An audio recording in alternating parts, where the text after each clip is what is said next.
When discussing the best practices of 3ds Max as they relate to modeling, you quickly realize that there are a lot of best practices. Another aspect of best practices is that there are a lot of varying opinions on what in fact is a best practice. However, in essence, a best practice is one that reduces the amount of time it takes to accomplish any task, provided it provides the optimum desired result. In this chapter on modeling, we cover quite a few different modeling techniques, each with its own unique set of best practices. Some of the best practices we've covered in this chapter relate to the use of 2D shapes.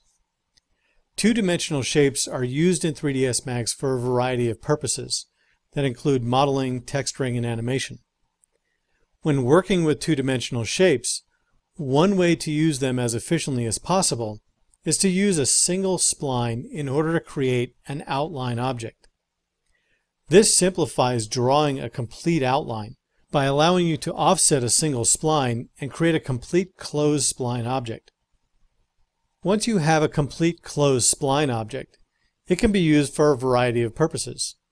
One purpose we used it for in this case is to create a road embedded in a landscape. While there are other ways of drawing the road, using the Shape Merge tool along with closed spline objects makes it much easier and provides a much more flexible result. Two-dimensional shapes are also very helpful when used as the basis for three-dimensional objects. Open and closed splines can be used to generate complex three-dimensional shapes by using modifiers such as bevel and sweep. They can also be used to create lofted objects, which provide even more flexibility and simplify the creation of more complex three-dimensional objects based on shapes. Editing splines, or shapes, can be done in a lot of different ways. Some methods provide a simple yet effective way of working. These would be considered some of the best practices, while other ways are more time-consuming and complicated and create a more inefficient workflow. An example of a best practice in spline editing would be using the trim and extend commands. These commands simplify the process of editing open-ended splines by allowing you to use a second spline to cut back or add to the spline you're editing. This saves a number of steps and creates an efficient workflow. Vertex welding, when used properly, can be a very handy tool for cleaning up complex shapes. Cleaning up complex shapes not only makes for cleaner models, but it can also help reduce the polygon count when those shapes are turned into three-dimensional models. This also has the result of helping to reduce render time.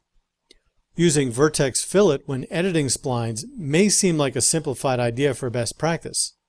However, using the fillet tool to create rounded corners simplifies the process greatly and creates a uniform and consistent result. It also reduces the number of steps needed to create a rounded corner when editing splines in 3ds Max. Best practices are not limited to working with shape objects when modeling. 3D modeling also has quite a few best practices. And again, depending on who you talk to, you will find different best practices throughout different industries using the program. One best practice is to start using 3D primitives as a basis for constructing models. 3D primitives provide a very flexible means of building complex objects more simply, while also giving you the ability to modify those objects after they are created. When talking about using 3D primitives and best practices for building complex models, we can look at compound objects like ProBoolean. The ProBoolean compound object is a very capable Boolean operator that allows you to combine three-dimensional objects using options like union, subtraction, and intersection in order to build visually complex 3D objects. The ability to paint different objects into your scene in order to create visually complex layouts can save a tremendous amount of time when compared to other methods of placing objects around a scene. If you're building architectural designs, the use of the AEC objects can be a tremendous time saver and provide quite a bit of flexibility. Objects like doors and windows work directly with the wall objects, eliminating time-consuming editing tasks. When it comes to polygon editing, there are also an enormous number of best practices and shortcuts that can be used to minimize the amount of time it takes for you to model an object. One of the best practices when it comes to editing polygons is to learn how to use the graphite modeling tools efficiently. The graphite modeling tools themselves are only a toolbox. It is the efficient use and the proper use of the tools in the toolbox that are important. One of the most useful features in 3ds Max can also be considered one of the best practices. It is the use of modifiers when creating three-dimensional models. By working with modifiers, you add a level of flexibility and control that you can only get through the use of modifiers in the modifier stack. Whether you start from a two-dimensional shape or a three-dimensional primitive doesn't really matter.